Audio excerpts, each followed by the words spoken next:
Hello. In this lecture, we're going to be looking at Chapter 11, Artistic Styles in the Emerging Modern World, circa 1400 to 1800.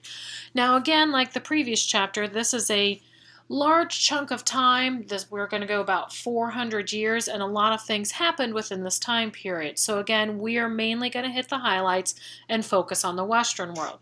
But just like in the other chapters, we will start with the context so we get an idea of what's going on in the world. So in Europe, we have some major events in this time period. We have the Renaissance from 1400 to about 1550, and we'll discuss this in more detail later on. But what happens with the Renaissance? We're moving out of the Middle Ages, out of the Gothic. And what happens is we have a rebirth in the understanding of human beings. And what happens is that those texts of ancient Greece and Rome that had been lost during the Middle Ages make their way back over to the Western world. And because of this, we're going to see this new resurgence in the interest in the role of man. This largely centered in Florence. In fact, Florence called itself the New Athens. And the role of man changed from what we saw in the Middle Ages. Remember, the Middle Ages, there was the claim that the mortal world was this vale of tears that man must suffer through to get to the salvation of the afterlife. Well, the Renaissance, that idea changed, and man starts to focus more on himself. And in this, we see the rise of what's called humanism. And this is the focus on human potential and not a focus on divine inspiration. Some important inventions during the time is we have Gutenberg's movable type printing press in 1450, which makes printed materials much more readily available to more people. This is also a time of exploration. In 1497, the Cape of Good Hope is rounded. In 1492, Columbus discovers the Americas. And in 1522, Magellan circumnavigates the globe. Then we move on to what's called the Reformation and then the Counter-Reformation. This begins the Protestant Reformation in about 1517, and this began with the posting of Martin Luther's 95 Theses. And what happens here is it's reflecting the culture of the time, this eroding faith in both the Catholic Church and the role of the Pope.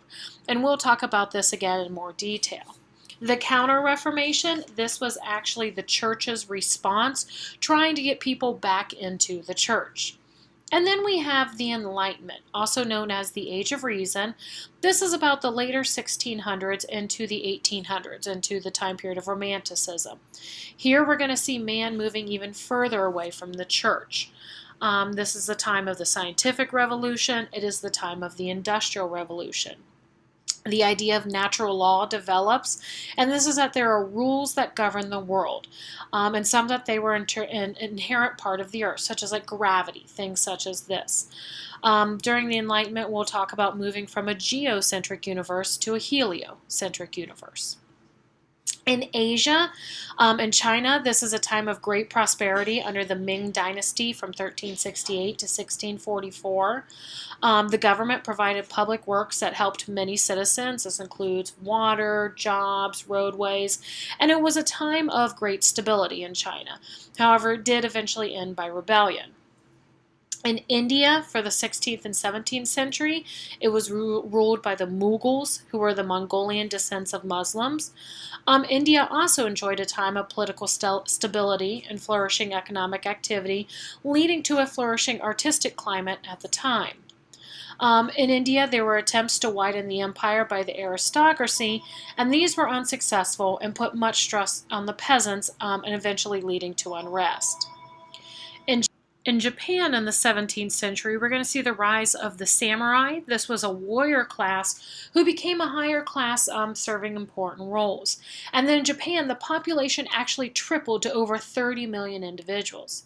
In 18th century, the Japanese society became much more urban, and we saw a strong middle class that developed. Most of these were merchants.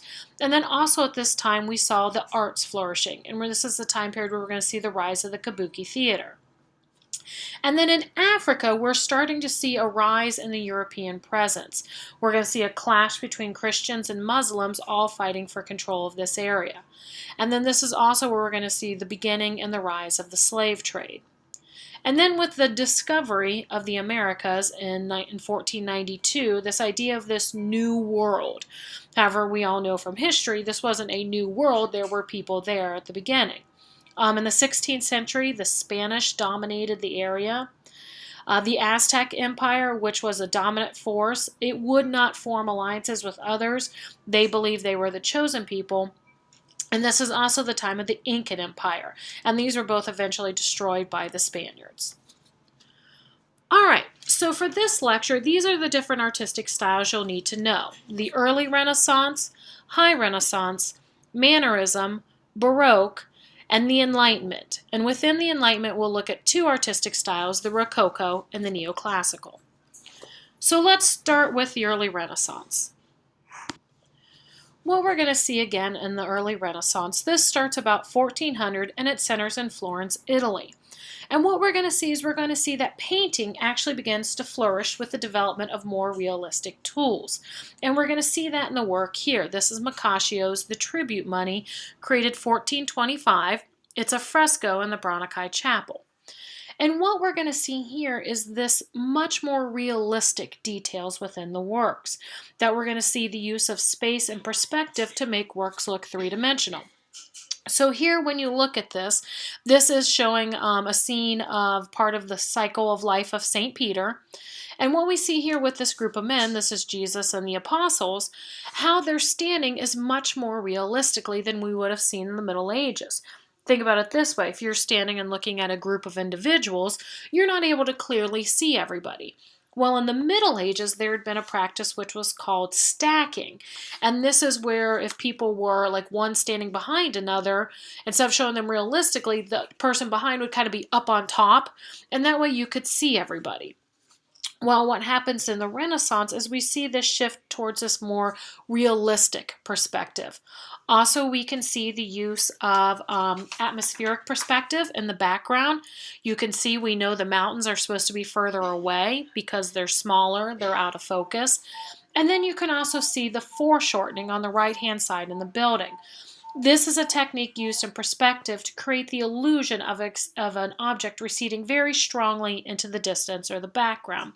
So we know from where we're standing, our vantage point, we know this building is going away from us. Also, the individuals are much more lifelike.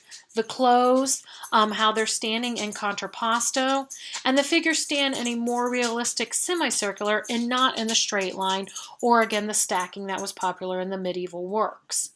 Now, what we also see within the tribute money, is this is actually three scenes in one. This is from, again, the life cycle of St. Peter.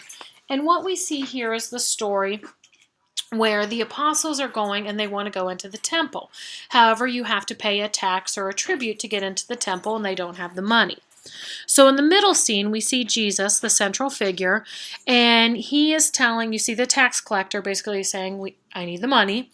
And Jesus telling St. Peter, go over to the water, catch a fish, and then open its mouth.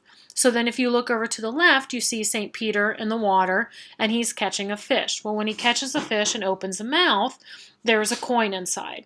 And then so the image on the right-hand side is St. Peter actually paying the tribute money so they can go into the temple.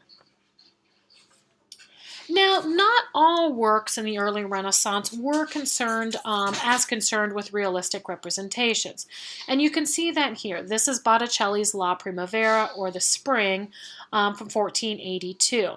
And again, this one is not as worried or concerned with a realistic perspective. Here we can see the figures have strong outlines. But what is he doing here is he's actually using the use of allegory. And so what the use of allegory is that you're showing one thing, yet it's telling a separate story. So here we're seeing La Primavera, which would be the ancient Greek or Roman representation of spring, yet it's also telling a story of the life of Mary. All right, well then probably the most important invention of the Renaissance is in the 15th century, Flemish painters developed oil paint. This radically changed the painting world because it helped painters to achieve realism and perspective unlike anything in the Gothic era. The reason why this happens is that Oil paints actually dry much slower. In fact, if you work with oil paints, they take forever to dry.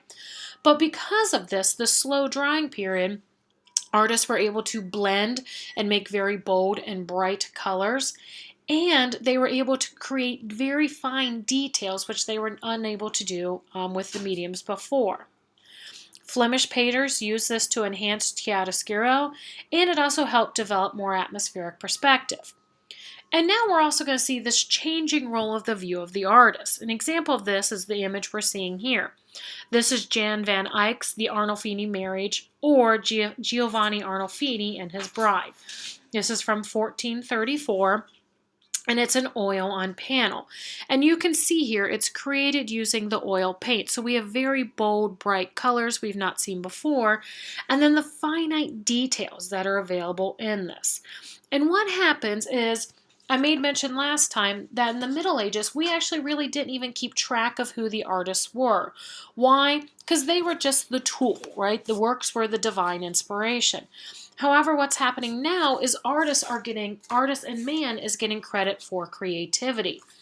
And what we see here, this is actually a marriage between the two individuals. And there's a lot of message and meaning in this work itself. The Arnolfinis, he was a wealthy merchant, and we're going to see that in the Renaissance, this rise of this middle class, this merchant class. And so what you see here, again, because usually only the wealthy could purchase portraits to be made. So having this portrait created is showing their status and their wealth. And you can see that through different things throughout it. You can see the shoes on the lower left-hand side, which would represent travel. You can look at their clothing. His cloak, right, it's lined with fur. Her dress, very extravagant detail. And no, she is not pregnant. This actually was the style of the time. And in fact, women would pad that area of themselves to get this silhouette. We can also see, if you look in the window sill and right below, there's oranges. This would be something very hard to come by. So again, it's showing the wealth of the individuals. In the background, you're going to see there's a canopy bed. Now, most people would think, okay, so this means this painting is done in their bedroom. It's actually not. Canopy beds were, again, a sign of wealth, and so this was something people at the time would actually put these canopy beds in their living room, if you will, just to show off the wealth. And then you can see the chandelier, very highly decorated and ornate. And then the dog. And interestingly enough, dogs, when they are represented in paintings, usually mean loyalty and fidelity, especially when they're painted with a female. And that's why we see this, if this is a marriage contract, right? It's showing that loyalty and fidelity. Now, also interesting in this is what we call a double portrait. So when you look in the mirror in the back, if you zoom in, you actually we see the backs of the individuals as they are represented, but we also see Jan van Eyck himself in the painting, and it's showing him painting the painting. And then if you look right above the mirror, you also see these words. And the words literally translate to Jan van Eyck was here 1434. And so this is very important because it's looking at the changing role of the artist. The artist is no longer just the skilled technician to create the work, but here we actually see the artist as a witness to this event. All right, this is also the time of Albrecht Dürer. He was a German artist. We've looked at some of his prints. You'll see more in the two-dimensional chapter. But this is an example. This is a woodcut. It's the Four Horsemen of the Apocalypse from 1497 to 98. And here we still see some of those medieval superstition, right? The myth of the Four Horsemen. Yet, this is also making a political commentary. So you see the Four Horsemen of the Apocalypse, and look at who they're stampeding, right? They're stampeding and running over the people. However, if you look on the bottom left, he's also making a comment about the fall of the church, because death is actually trampling over the bishop. Okay? And we know these works are Albrecht Dürer's. If you look in the bottom, in the center, you see the AD. That was his signature. You'll find that in all of his engravings and his woodcuts. All right, and then sculpture at the time. Sculpture, again, focused around the 15th century Florence. And what we're going to see in early Renaissance works is, again, this drive for things to be as lifelike, as human-like as possible, or as realistic. So unlike that Greek goal of perfection showing the idealized man, early Renaissance sculptures wanted to represent the individuals. Here we're going to see freestanding statues become popular again. And here what we're looking at, this is Donatello's David. And this was actually the first freestanding sculpture in centuries. And what we have here is with this David, he looks different than other Davids we may know. Why? Because like that the early Renaissance, he's trying to show David as he actually was. And in the biblical story, David is actually represented, is described as a beautiful youth. That's why when you look at this David, he seems much more feminine, not as much muscle tone, because he's supposed to be a younger individual. The other image we see here is Lorenzo Ghiberti's. These are the gates of paradise. These were the doors that were originally for the baptistry in Florence. And each is a relief panel that tells a story, and then it's also surrounded by important figures. Again, just like in Maccaccio's The Tribute Money, you're going to see the perspective and the realisticness is much more lifelike within these. All right, we do have literature at the time. Again, this is an imitation of much of the classics, and we talk about classics, we're talking about the Greek and Roman classics that are making their way back to the Western world. Also very interesting at the time is the text here. This is Castiglione's The Book of the Courtier. And what happened is we have a monarchy government, and the lives of Renaissance men and women were that of the courtiers, and this is the upper classes. And basically, you've probably heard the term being a Renaissance man. Well, that means that a Renaissance individual should not just be trained in one area, but you should be well trained in many areas. The arts, literature, dance, you should be able to easily converse on a wide variety of subjects. And what happens in the Book of the Courtier is this was basically a guide of good manners and conversations, but it also reflected the Renaissance ideals of intellectual refinement, moral stability, cultural grace, and spiritual insight and social consciousness. And then the architecture at the time. This differed from medieval architecture in three main ways. First, we're going to see the revival of classical models, again referring back to ancient Greece and ancient Rome. And then we're going to see the application of non-structural decorative details. Think of the Gothic cathedrals. The flying buttresses were very beautiful, yet they were structural details. And what we're going to see here is when we look, this is again the Florence Cathedral, the bottom left images we're looking up in the dome, and that dome is painted. This is just purely decoration. And then the third way is the outer expression. Again, we are going to see that that stability and support that was needed by the flying buttresses is going to go away. The Renaissance architects found a way to hide the supporting elements, so the external appearance was also very beautiful. An example of this is the dome here, Filippino Brunelleschi's Florence Cathedral Dome, which we talked about in the What is Creativity lecture. Moving into the High Renaissance, this is the early 16th century, and this time period is seen as the high point in Renaissance art. Again, here we're very strongly going to see a return to the Greek ideal of an idealized form. We're also going to see a shift from Florence as the center of the Renaissance. We're going to see a shift to Rome. And what happens in the High Renaissance is there's this desire to capture the ideas of classical art, but not to copy it. Idealized forms are now found through mathematical means that define composition and proportions. The belief was that through this we can find this harmonious universe that was found in perfect order. Composition was arranged according to this mathematical order, and composition was closed, meaning it brings your eyes into the work. An example of this is what we can see here. This is Raphael's Alba Madonna, 1510, and it's an oil transferred from wood to canvas. And what you see here, we see Raphael, who became very famous for his images of the Madonna and Child and often baby John the Baptist. And what you can see here is you can see that mathematical influence. First, this is much more natural-like when we look at it. That when we first look at this, we think of mother and child and maybe not Mary and baby Jesus. But you see that mathematical influence. If we follow along from the bottom of John the Baptist and we go up along his head, his back to the top of Mary's head, then from Mary's head, go from there down her back, and then straight across, and you see this very strong equilateral triangle. This is also the time period of some of the great artists of the time. We have Leonardo da Vinci, 1452 to 1519, Michelangelo, 1465 to 1564, and then again Raphael, 1483 to 1520. Now, this shift from Florence to Rome was largely due to the popes and their support of the arts within the Vatican. What happens is that we're going to see this increase, this attempted increase in the church-sponsored art on a grand scale. Why? Is they're trying to bring people closer to God and back into the church themselves.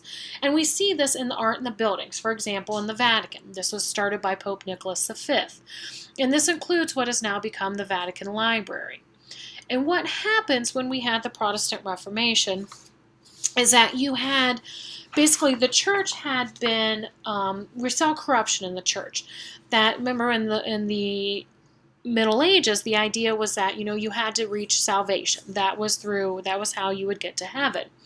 And so if you would confess your sins, and then you'd give some sort of penance to do. And once you did this penance, your soul would be clean. Well, what happens in the Middle Ages is this practice developed called the buying of indulgences. And what this was is that instead of having to do this penance, so you commit a sin, you confess it, it's like, okay, well, you can go do A, B, and C. Or you can just buy this indulgence. And it was literally buying of forgiveness. And you can probably guess this led to corruption in the church, that some members in the church saw it as a way to get great financial success. And this is one of the things that Martin Luther objected to in the 95 Thesis that he literally hammered onto the door of the Wittenberg Cathedral. Also, things that he was challenging was the role of the Pope. The Pope is the head of the Catholic Church. However, there became in the Middle Ages this idea that the Pope was actually the voice of God, that when the Pope spoke, it was as if God spoke. And Martin Luther claimed, no, that's not true. The Pope is a man, and man is fallible. So man cannot be the voice of God because God is infallible. And this was one of the things that was challenged. And that's what we see in part of the Protestant faith is a return to the documents and the role of the papacy or of the Pope. The Pope is still the head of the church, but he is just a man. He is a man that is the head of the church, not the voice of God. All right, well, St. Peter's Basilica, Michelangelo became the chief architect after he criticized the original plans. The plan was clear and pure and full of life, and the idea was that it was supposed to represent truth. It was completed in May of 1590, but total completion of the square was not done until 1614, and it reflected many changes. The interior of the dome was also designed by Michelangelo and the original designer Bramante, whose design had been abandoned. Michelangelo claimed that this design was clear, pure, full of light, and whoever distanced themselves from Bramante also distanced himself from the truth. And this is what you can see here. This is St. Peter's Basilica, and you can see in the inside that's the interior of the dome. And then this is St. Peter's Basilica, and this is the courtyard. Okay. All right, again, this is a time of continued discovery. Nicholas Copernicus was wrote on the revolution of celestial bodies in 1543, and this is where he claimed the Earth and the other planets actually revolved around the sun. This was directly challenging church teachings, and many theologians refused to believe it because there was the idea that that would show that the church, meaning God, was wrong. Again, this is also the time of Raphael, who sadly died at age 37, and he became most famous for his paintings of the Madonna and Child, as we talked about earlier. And what also we're going to see at this time, in 1508, Pope Julius II commissions the painting of frescoes within the Vatican Palace. The most famous of Raphael's is in the Stanza della Stagnatoria, which is the room of the signature, and this includes the School of Athens in 1510 to 1511. This is also the time period when Michelangelo is commissioned by the church to come in and paint the ceiling of the Sistine Chapel. Now, many people think the Sistine Chapel was completely painted by Michelangelo. That is not true.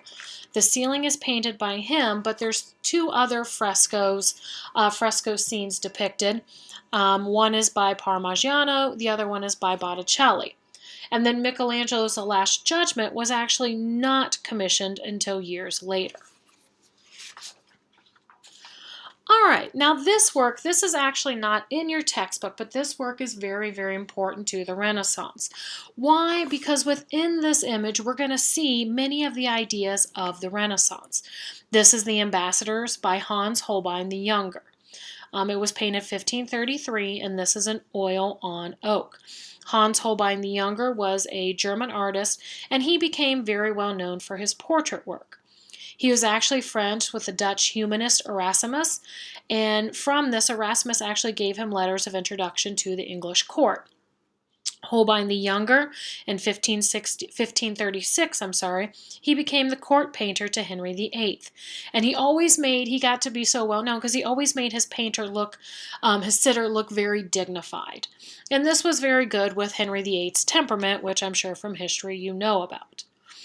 All right, so this painting is often used as an example of showing the Renaissance ideals of faith and reason. This picture shows two wealthy, educated, powerful young men. The one on the left is Jean de Vento. He was 29, and he was the French ambassador to England. Now, he is not a king. People look at this, think he is the king. This is not Henry VIII. He is a French ambassador to England. And then on the right actually stands his friend, Georges de Seville, who was the Bishop of Lavaur. And he acted on several occasions as an ambassador to the emperor also.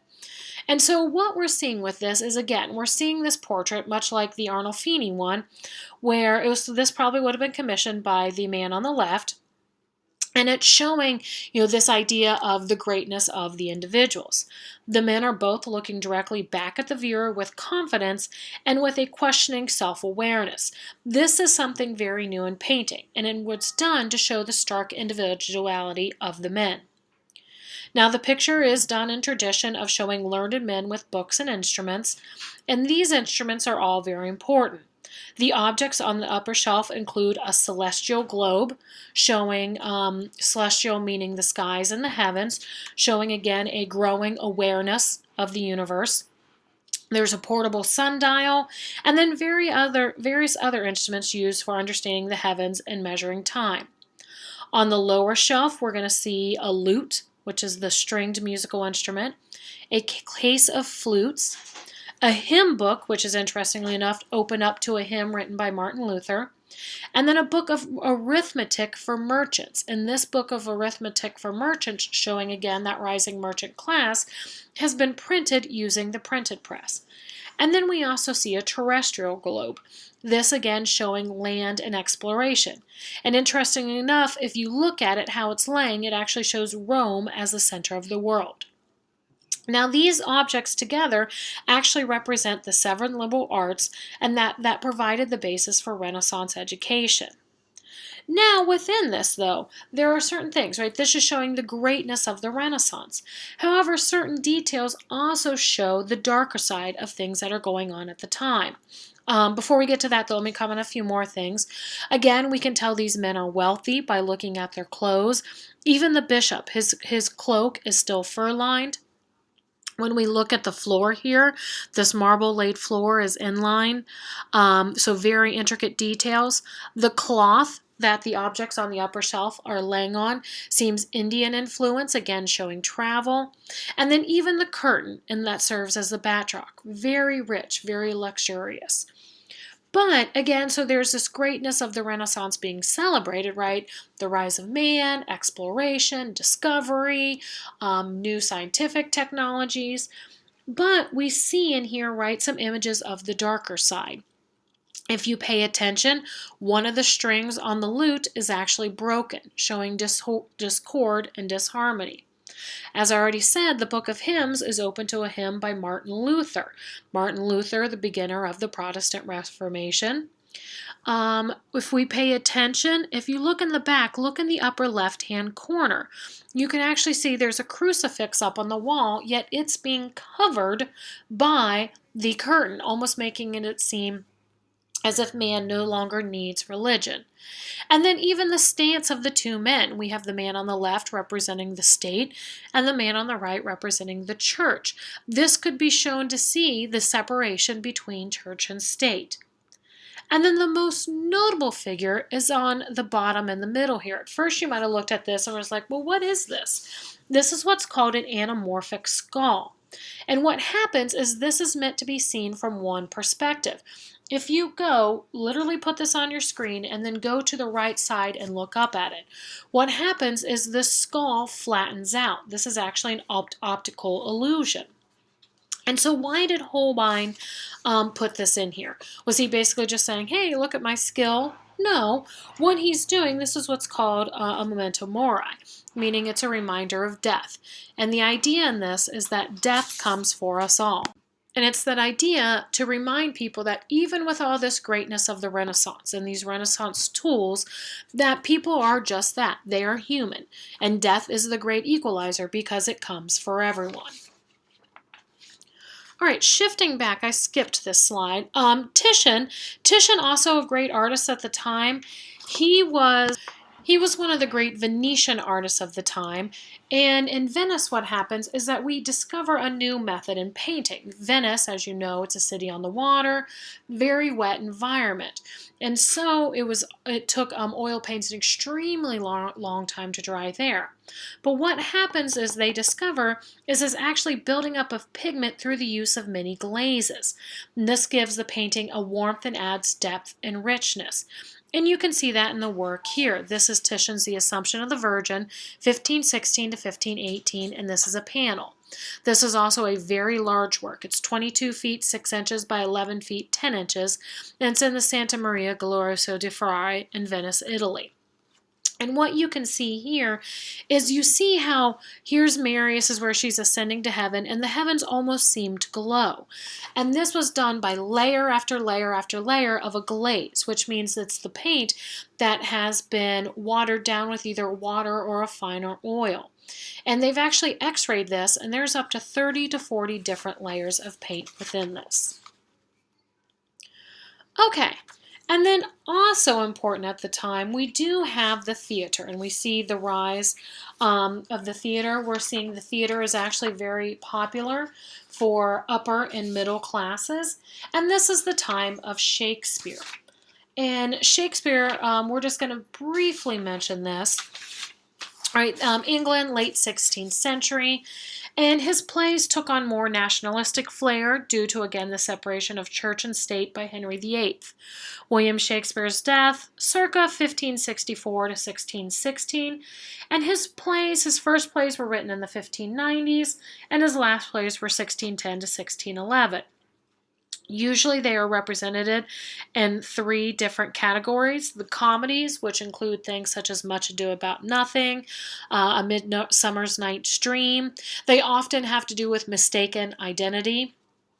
We have the tragedies, which look back to the great Greek tragedies, that we have some sort of tragic hero with a tragic fall or flaw that leads to their downfall. This includes Othello, Romeo and Juliet, Macbeth, and the greatest was probably Hamlet. And then we also have the histories. Now these were dramas at events that actually occurred between 1200 and 1550. But what happens is he takes these historical events and he puts a fictitious story behind them. Now, I've included a clip here. This is the soliloquy from Hamlet. And what happens in these soliloquies is this is where the actor, the character, is speaking their thoughts out loud. Why? That way the audience can know and understand the inner thinkings of the individual. And then very famous that you see pictured here was the Globe Theater from 1519 to 1613. There were 3 different levels in the theater. The upper levels cost more, and the cheapest levels were what were called the groundlings. And this was the standing area that was in front of the stage. Now you have to remember at this time the actors were all men. Women were actually forbidden from acting in plays. And Shakespeare himself actually played a minor role in many of his productions. Now, after the Renaissance, we shift into an artistic style known as Mannerism. Mannerism developed about 1527 and lasted till about the 1580s. This was a shortly lived moment. But what happens in this time, again, with the Renaissance? We've been moving further and further away from the church. Man had been looking more to himself for the answers of the universe. Well, what happens in 1527 is Rome, remember the seat of the High Renaissance, was actually sacked by Spain. And this causes a lot of turmoil and disillusionment with many of the Renaissance ideals. So it's almost what I call like a little hiccup in the ideology. This thought was, well, we've been moving further and further away from the church, and look what has happened. Maybe what we're doing is not correct. And so you see this uncertainty, this question, you see this reflected in the artworks of the time, especially in the paintings. What we're going to see is we're going to see works that have very oddly proportioned aspects to them. We're going to see that the individual component often distorts reality.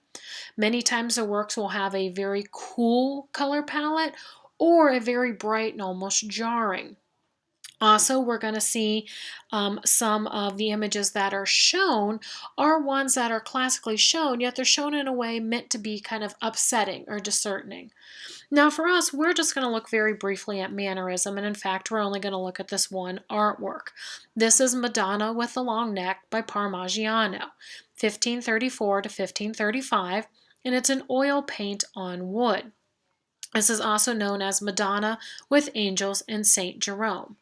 And in here, you can see this very odd proportion. Take a moment and study this. And what happens is you see this very cool color palette, lots of browns, lots of gray blues.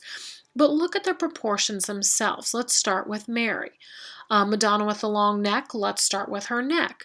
You can see here the neck is very elongated. It's almost swan-like or serpent-like. Her hands, the fingers on them, also become almost distorted, something you would not see. And then look at the shape of Mary herself. Her legs and hips are very, very large. Her torso is extremely long. Imagine if she actually stood up. She would probably look almost like a bowling pin. And then move on to the baby Jesus, the child on her lap. First off, for a small child, he's very, very large. And then again, the proportions are very off. Look at his legs. Now we know with how he's lying that right leg is further away from us, the viewer, than the left leg. And we've seen this use of perspective used before. But look at the difference between these two legs. So even if the right leg's further away from us, it wouldn't be that much smaller. But look, that right leg is very, very little, and then that left leg is ginormous. If the baby Jesus was to stand up, he'd pretty much tip over. Also, another example, look at the figure on the left. We see that leg sticking out there. Well, whose leg is that? We want to say it's the person, the figure that we see here, the angel, but if it's that angel's leg, then think of how short and tiny that torso is. And then also look at the bottom right-hand corner. Here you see St. Jerome. St. Jerome, if we look at this, is he an actual person? If he is, for the perspective to be right compared to Mary, he's got to be very, very far away. Yet, look at the pillar that he's standing by. For Mary, it actually seems as if the pillar is pretty close to her. Yet that doesn't make sense if Jerome has to be that far away. And then even follow the pillar itself. The bottom of the pillar seems to be close to Mary, but if you follow it to the top seems like it's very far away. And so we see this very odd proportion, this use of perspective in a way that it doesn't quite make sense. And again, this was done very intentionally because it reflects that questioning and that turmoil of the time. Following Mannerism, we're going to move into what's called the Baroque. Now, like I said, Mannerism was a time where the people in the Renaissance almost began to question if what they were doing was the right thing. However, as I mentioned, that was almost a hiccup. And what happens in the Baroque is we're going to see many of those Renaissance ideals come back. Again, focusing on the individual, focusing on science and technology. But within the Baroque, it started circa about 1600, and again, it focused on Italy. But what makes the Baroque different from the Renaissance artworks is that the Baroque believed that art should communicate and it should have emotion. And what this does, art should produce drama. And how art should do this is through tension, exuberance, opulence, grandeur within the works themselves. Baroque art tended to have a very complex design, yet all the parts are still unified. In Baroque works, you're going to see grand use of color and dramatic use of lights and darks, meaning the chiaroscuro technique. Unlike Renaissance works, Baroque works have open composition, meaning this draws the eye off the canvas, which is the opposite of classicalism. Also, we're going to see a lot of use of symbolism within the Baroque work. We're also going to see at this time, society again continues to move further away from the church. And we're also going to see human subjects can be the dominant figure, reflecting the Renaissance ideal of the importance of man. But the role of humans could also be very minute, showing the individual man and also showing that man now understands his small part in the massive universe. Well, first we're going to look at painting, and probably the most famous of the Baroque painters is Caravaggio. He was an Italian painter. His date's 1569 to 1609. If you ever want to look up an very interesting artist, Caravaggio's personal life was very interesting. He was known to have a very dramatic temperament, and in fact, he had to flee parts of Europe because he was wanted for murder. He often painted very religious themes. However, what he often did with them is that he would place them in everyday settings. So, example would be the calling of St. Matthew. In this image, this is not the one you see here, if you want to look it up. In this one image, it's the moment where Jesus calls to St. Matthew to come and be one of the apostles, and it actually takes place in a tavern. Caravaggio is also very, very well known for his dramatic use of light and shadow, this very dramatic chiaroscuro. And you can see that in the image here. This is the crucifixion of St. Peter, 1601, and it's an oil on canvas. And you see here, he's depicting a very well-known scene. This is when St. Peter was crucified. And if you look, though, there's a lot of different things that add to the emotion and add to the drama. First, the moment he has chosen to depict, right? St. Peter, if you don't know the story, asked to be crucified upside down because he said he was not worthy enough to be crucified the same way that Jesus was. And so here, this is not just the moment, as he's laying on the ground on the cross, or that he's already been crucified. This is the middle of the action. If you look on St. Peter's hands and his feet, he's already been nailed to the cross, and this is literally the moment where they are hoisting him up. So even just the moment that he chose to depict is full of that emotion, that drama. Now, the use of colors also adds to this. This very bold white, your eyes drawn directly to St. Peter because of the white cloth around him, and then even his skin tone. He almost seems to be glowing. And then when we look at the other individuals, their faces are all either turned away from us or in shadow. And think about that. Why do we hide our faces? Usually because we're doing something we're ashamed of. And then the very dramatic use of the chiaroscuro. This is a crucifixion. So where would have this taken place? It would have taken place outside. Yet how Caravaggio has colored this or shaded it, the background is almost completely dark. We don't see any other details. Why? Because it draws our eyes right to what is important in this work, and that is the moment of the crucifixion. Think about how different this would be if in the background you could see even just rolling hills or something. It would take away some of that drama, that opulence of the work. Another famous painter of the Baroque is Peter Paul Rubens. Here you see his Venus in front of mirror 1614, 1615, and this is an oil on panel.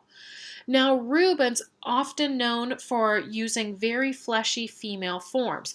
And you have to remember, this body type here, this was seen as the idealized perfection of the time. But what he was well known for is this very lifelikeness within the works. It feels like if you reach out and you touched Venus's skin, it would almost be, warm, right? We would think it would feel like our human flesh does. Interesting fact about Rubens is he actually produced many artworks because he ran his studio in a factory fashion. So he often used other artists and apprentices to complete his works. And what he would do is he would actually price his own works based on the size of it and how much he actually did in the piece. So if you ever had a Rubens that was very cheap, that means he probably did very little work. Yet if there was a Rubens that was very expensive, it would mean it was mostly his own work. All right, now sculpture. Sculpture, again, in the Baroque tended to appeal to the emotions, and we're going to see much more movement. Again, that drama, that opulence in the works. And you can see this on the image on the right. We've already discussed the two images on the left and the center.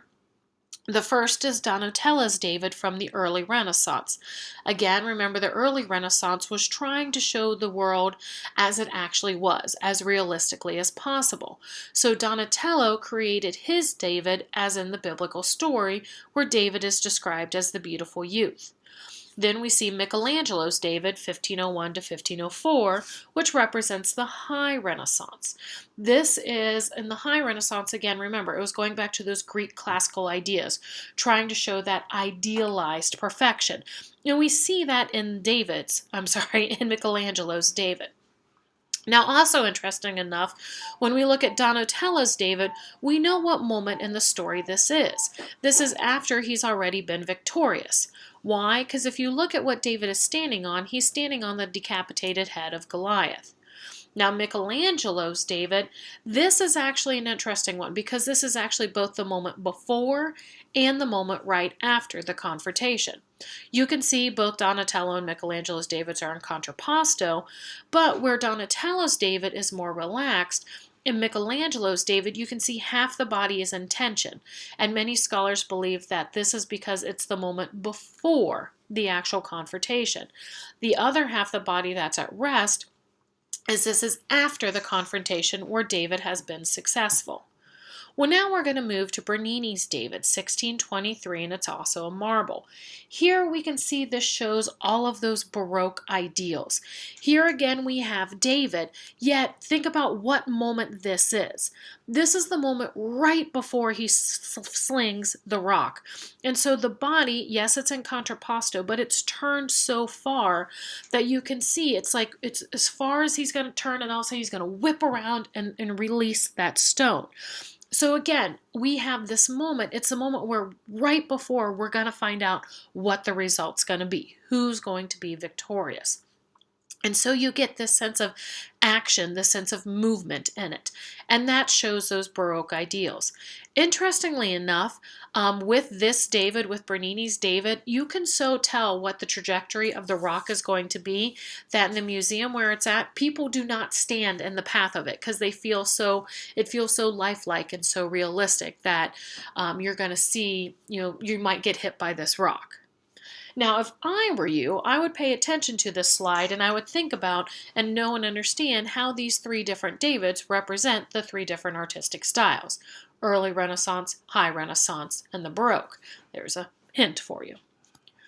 All right, also moving on with sculpture. Again, this is another work of Bernini's. This is St. Teresa in Ecstasy, 1647, 1652, and it's also marble.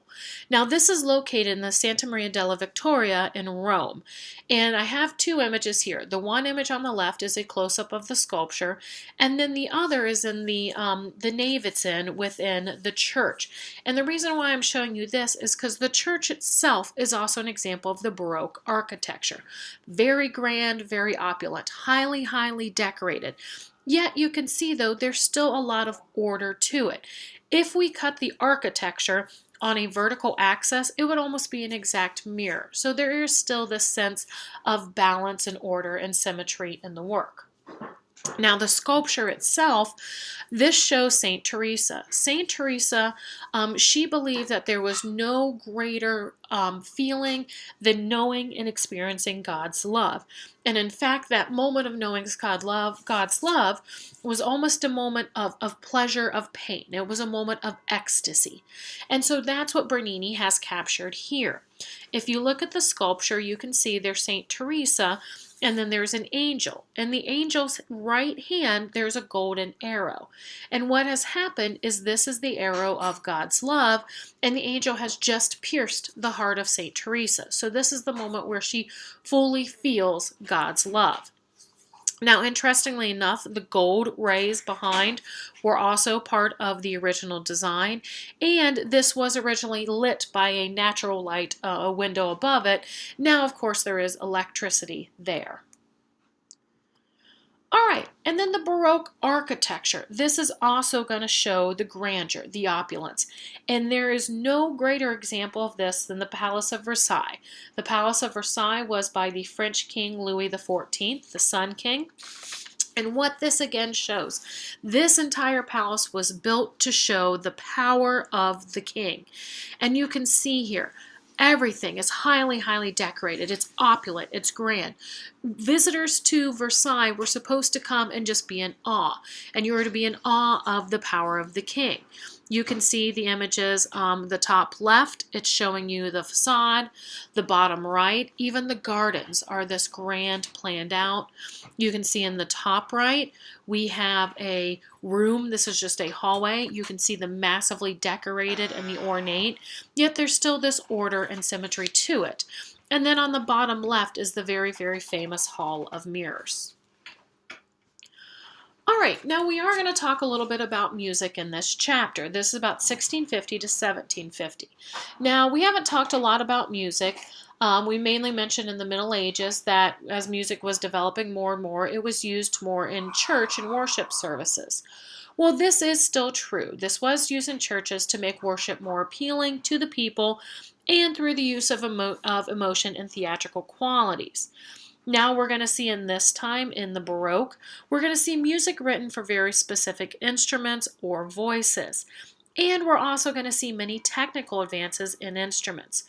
Because of this, we are going to see more complex compositions being created. Now, your textbook gives you different definitions, such as sonata, cantata, and that. Pay attention to those, but we'll discuss those more in the music chapter. Now, within this, there are some different Vivaldi, Johann Sebastian Bach, and Handel. And here are three of the composers of the Baroque that we'll focus a little bit on. Now, what happens is with Vivaldi, he proposed concertos, and these were composed for very specific occasions, and usually he would compose what's called program music. And what this is supposed to be is that it doesn't necessarily tell a story per se, yet there was some sort of idea. And the listener would be able to see and hear and understand this idea. And so Vivaldi's probably one of his most well-known works is The Four Seasons from 1725. And here I've provided a YouTube link to it. I believe the YouTube link I've given you here is from spring. And what happens, you can listen to spring, winter, fall, and summer, and they are all very, very different. And the idea is that the listener would be able to listen to this and kind of get their own ideas, but they would understand the overall theme was spring. All right, the next is Johann Sebastian Bach. And what we have at this time, this is the Brandenburg Concerto number 3. And again, listen to this. There's another clip, and you're going to hear it's going to be much more complex than other works we've had before. And then this was, we have what's called the oratorio. And what happens in the oratorio is this combines sacred subject with poetic text. Now, these were written for a performance, but without scenery or costume. And probably one of the most famous example of this is Handel's Messiah from 1741. Now, the Messiah is in 3 parts. The first tells of the birth of Jesus. The second is Jesus' death and resurrection. And then finally, the redemption of humanity. And so you would go to this performance and you would hear and listen to the story, but you would not have actors playing it out. Now, the track I have for you here, this is the Hallelujah chorus from the climax of the second part. All right. Now, the literature of the time during the Baroque, again, it reflected the religious turmoil of the time that is still continuing. Some of the famous works during this time are Cervantes' Don Quixote. And then in 1603, Queen Elizabeth dies. And because of this, again, you see this kind of questioning, and you see this reflected in the works of the time. Also written in this time period, Daniel Defoe's Robinson Crusoe and Moll Flanders. And then we're also going to see the rise. We're going to start to see some women writers actually being able to earn a living from their writing. All right, well then we're going to move on, and we're going to move into what's called the Enlightenment. This is also known as the Age of Reason. And what happens in the Enlightenment is we're going to see, this is about the 18th century, starting around, and we're going to see an even further shift away from the church. Man, again, is looking to himself and reason to solve the mysteries of the world. And here we have some very, very important things going on. We have the scientific revolution, and this, probably one of the most important things, is some of the ideas, right, from Copernicus, who was the Renaissance mathematician and astronomer, it's easy for me to say. He believed that, okay, remember the church was saying that we lived in a geocentric universe, which is the image on the left. Meaning that when God created the world, the earth was in the center and the moon and the sun and the heavens revolved around it. While Copernicus and some other scientists later on did not believe that was correct. They believed that we lived in what was called a heliocentric universe, meaning the sun was actually the center and the planets and the earth and the moons actually revolved around it. Now, for a long time, this was contested by the church. Why? Because it would show the church's teachings were wrong, meaning God was wrong. Well, what happens in the Enlightenment is this is actually proven to be true. And so you have a literal remapping of the universe, that man now sees and understands that it is the sun that is the center of the known universe and not the earth. How did the church handle this? Well, think of it. Who are the church texts written by? They are written by man, and man is fallible. So it wasn't the word of God that was wrong. It was how it was recorded that was wrong. All right. Also, things that develop in the Enlightenment, we have the scientific method. If any of you participated in a science fair in middle or elementary school, you did this. What do you do with this? Is that you come up with a hypothesis. You say, okay, I think plants need water to survive, and only water is going to be the best. So how do you find out if that's true? Well, you take 4 plants, you give one water, you give one nothing, you give one pop, and you give one milk, and then you test them. You plot out the course and you see which one actually does the best. And then from that, you can come to a conclusion. And that's the scientific method. So it's no longer man looking at what has come before or looking to the church for answers. It's man looking to himself for the answers of the universe. Well, within the Enlightenment, we have 2 different artistic styles that develop, and they are very, very distinctly opposite from each other. The first is the Rococo. This developed in about the 18th century, and what happens to the Rococo is it's a reaction to the Baroque grandeur and symmetry. What we see in the Rococo is it shows elegance, lightness, grace, and even playfulness within the works themselves. Now again, like the Baroque, the Rococo, highly decorated, highly ornamental. But where, for example, in the Baroque architecture, we saw this symmetry and this order to the works, you do not see that in the Rococo. They are often very asymmetrical. Now, the Rococo focused around the French aristocracy. And what happens at this time, this is a time with the aristocracy where things like adultery is kind of running amok. And you're going to see that shown in a lot of the artworks of the time. And probably the best example of this, and this is the only work we're actually going to look at in the Rococo, and it's the one we see here. This is The Swing by Jean-Henri Frangard, 1767, and it's an oil on canvas. Now take a few minutes and actually study this. Again, when you look at it, right? Very light, very playful. We see a woman who is sitting on a swing. We see these very light, frothy colors, these light pastels. If you look at the trees themselves, you can see the brushworks, and then the composition, again, is open. Our eyes are supposed to wander around this canvas. But this actually, in a lot of the earlier Rococo works, dealt with a kind of taboo subject matter. Because if you look in this, she is not the only individual in here. There are two other individuals. If you look in the bottom right, you can see in the shadows there is a man standing back there with the ropes. Now this is a person who's actually pushing and pulling her on the swing. This is most likely her husband. Now look in the lower left-hand corner. There's another man hiding in the bushes. And if you look, follow where he is looking. Follow his arm and look where he's looking. He is looking right up her dress. Now, does she know he's there? Absolutely.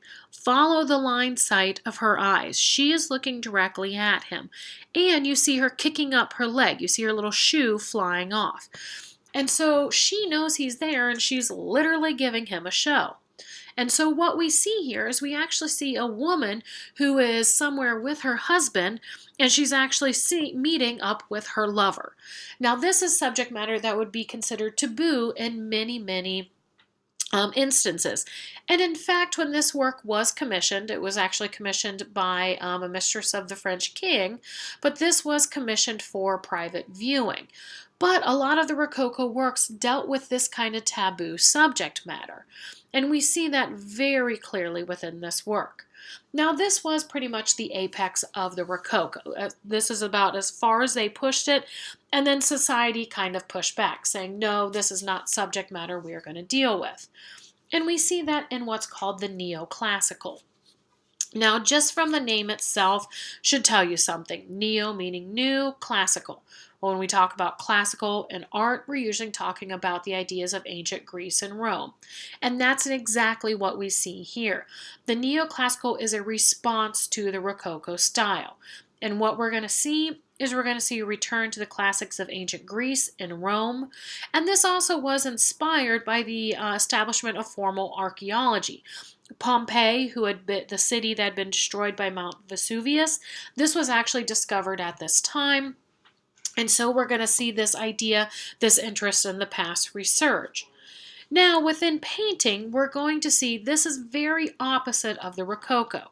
This is Jacques-Louis David's The Oath of the Herati from 1784, and it's an oil on canvas. Now, very different from this. Here, unlike the swing, we see no visual brushstrokes, very straight lines, and little to no ornamentation. The colors used, very classical, bold colors. And we can also see within this, again, a return to some of the geometric influence.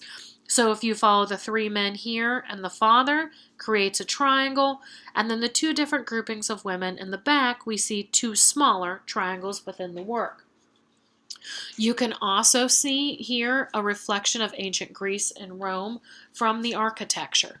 Here you can see the columns are the Doric columns of the earliest Greek order, and then you see the arches, which are the Roman arch. Now, even the subject matter of the neoclassical reflects the ideas of ancient Greece and Rome. They wanted to inspire patriotism and democracy within the works. Again, these have close composition and very strong geometric lines. Now, within this one, the Oath of the Herati, we can see this idea of patriotism and democracy. This actually goes back to an ancient Roman myth. And what happens in this is Rome was actually fighting against the neighboring city-state of Alba Longa. And what's decided is the Herati are the family we see here, and they have 3 sons. Well, there's another family in Alba Longa that also has 3 sons. And it's decided, if the sons will agree, that instead of everybody fighting, these 6 individuals will fight. And whichever side wins, so goes the battle. So this is the moment where the father goes and he's asking the sons if they accept this responsibility. They very clearly are saying yes, they do. Now the women, of course, are mourning. One, we have a wife with the small children of one of the sons. We see a mother or a sister. And then also one of the sisters is actually married to one of the men from Alba Longa. Now, even the story behind this is that they do accept it and they go and fight, and the Herati win. But of the 6, only one returns. Only one of the Herati brothers returns. And he is successful. Well, when he comes home, obviously the sister's husband has been killed, and in her grief she actually curses Rome. Well, the brother then takes his sword and pierces her through the heart, because you do not curse the country. There is a higher duty to the country than to themselves. And you can see that within this painting.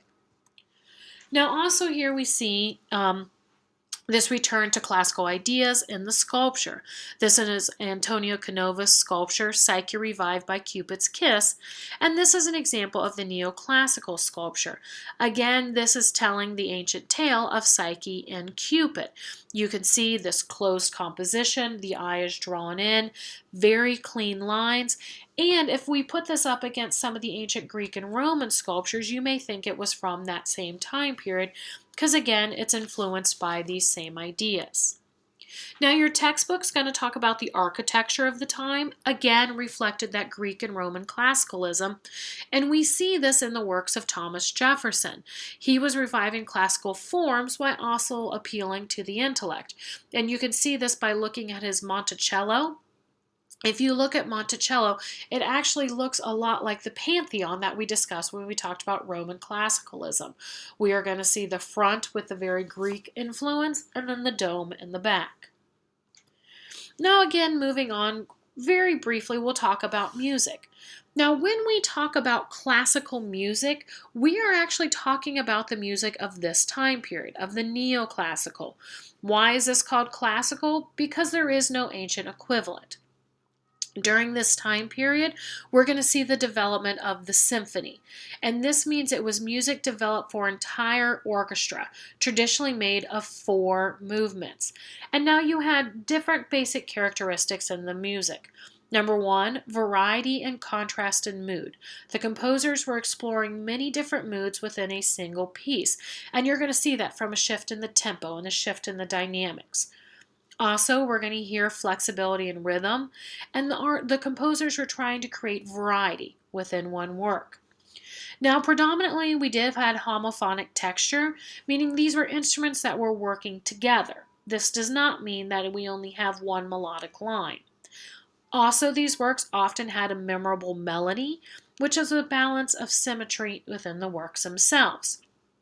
And then these gradual changes in dynamics. The Baroque works had very sudden changes. In the classical music, we see more of a gradual change. Right?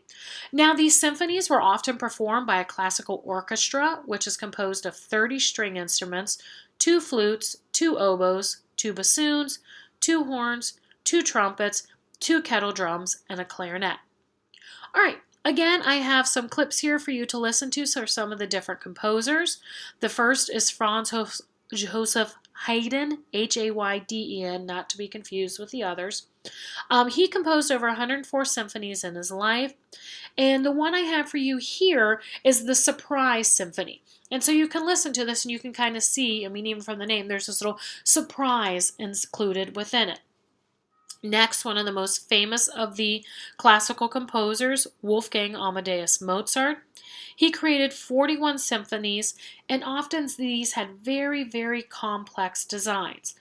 He was Austrian, and he was actually a child prodigy, and sadly died at the young age of 35. Throughout his life, his works got longer and much more complex. And so what I have for you here is Symphony Number 40 in G minor. Now, Mozart was also very well known for his operas, including The Marriage of Figaro. And then probably the most famous of the classical composers is Ludwig van Beethoven. He wrote 9 symphonies, but he actually added more instruments into the work. He was a German composer, and in 1800, his hearing started to deteriorate, and in his last 10 years, he was almost completely deaf. Now, he is often seen as a transitional figure from the classic period into the romantic period. Why? Because Beethoven wanted to expand the classical to show more emotion in his works. His works were often more dramatic, and they changed dynamics very often. And Beethoven also drew very heavily on imagery in his works. For example, in the beginning of his probably most famous work, Symphony Number 5 in C minor, this is the da-da-da-da, he asserted that was fate coming and knocking on the door. And that's what I have for you here, is the Symphony Number 5 in C minor. Now, the second clip is actually from Fantasia 2000. And this is where, in Fantasia, the Disney illustrators were given pieces of classical music and then just told to go out and illustrate. And so you can actually watch this and see what kind of ideas the illustrators came up with. All right, now finally with the neoclassical, we'll talk very briefly about literature. Literature within the Enlightenment, again, followed that enlightened spirit. And what we're going to see here is we're going to see much more academic works that began to be developed. Example of this is Jonathan Swift. He was an Anglo-Irish satirist. Now, satire uses the use of humor, irony, and exaggeration or ridicule to expose and critique people's stupidity or vices. And you see this in his 1729 work, A Modest Proposal. Now, what happens is we have the English and the Irish. And there's this idea that was called the Irish problem, meaning there were way too many Irish people and that they were poor. And so it was the English people who were going to have to take care of all of these poor Irish people. And there was a worry that if they have to do this, we're going to run out of food. Well, Swift, in his satire work, A Modest Proposal, comes up with the solution to this. And he says, all right, well, there's too many Irish, and the English people are worried about going hungry, so we'll just let the English eat the Irish babies. Now, did he really mean for them to eat the Irish babies? Absolutely not. But he was trying to point out kind of the stupidity of the worry of this problem. Jonathan Swift also was known for publishing Gulliver's Travels in 1726. Now, in this time period, we also see the rise of the essay. The essay is a shorter work, usually focusing on one topic, and usually an essay is trying to convince the reader of a specific point of view. Sometimes it was a form of critiquing society and religion. Now, this became a very popular tool of reformers in Europe and America. In Europe, we're going to see Alexander Pope's An Essay on Man. In the United States, well, before the United States, we're going to see Thomas Paine's pamphlet, A Common Sense, from 1776. And this was challenging British rule in America. What Thomas Paine was trying to do was he was trying to get the colonists to revolt against the British, saying, well, if not in your time, when? Are you really going to push this off to your sons and daughters? And then very famously in American history, we have the Federalist Papers that were written by James Madison, Alexander Hamilton, and John Jay. The Federalist Papers are composed of 85 essays written between 1787 and 1788, and they all are around the subject of the ratification of the Constitution. Here, what they were trying to get people to do was to ratify the Constitution. So the Federalist Papers were short essays that were first published in the newspaper, trying to persuade the public to adapt this ratification. All right, well, that concludes our discussion of this chapter. Again, shorter time period, only about 400 years, but a lot of things that just had happened in this time. And again, as I've mentioned many times, in this, we are just hitting the highlights.